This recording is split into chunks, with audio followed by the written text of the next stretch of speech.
fun and surprises ang BG30 Batang Bubble Ako, ang 30th anniversary show ng Bubble Gang.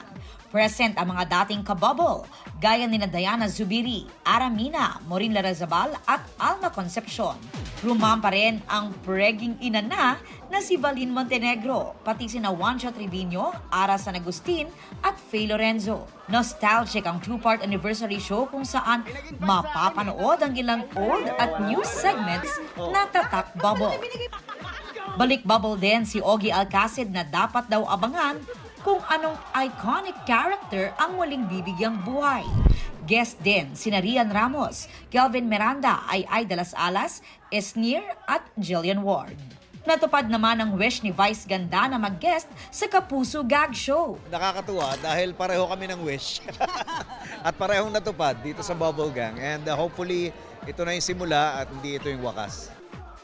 Sa October 19 at 26, mapapanood ang two-part 30th anniversary show ng Bubble Gang. Are you ready for version? Muling magbubukas ang bahay ni Kuya para sa PBB Celebrity Collab Edition 2.0.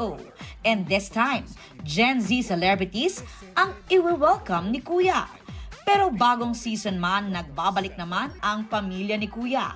Lahat ng host mula sa successful first big collab ng GMA Network at ABS-CBN Studios. Talagang I always value this show kasi in-unleash niya talaga yung hosting side ko. I was just really myself and I had so much fun the previous season. 90s and Y2K vibes ang pictorial ng hosts na may kinalaman din sa inilabas na new season teaser ni Kuya. Ang kapamilya host na si Robbie Domingo sinuot ang shirt mula sa kanyang pagpasok sa bahay ni Kuya noong 2008. Isang malaking good luck.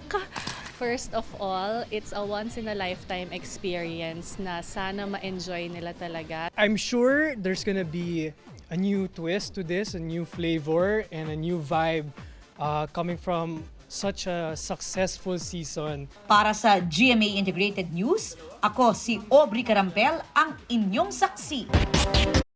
Mga kapuso, maging una sa saksi. Mag-subscribe sa GMA Integrated News sa YouTube para sa iba't ibang balita.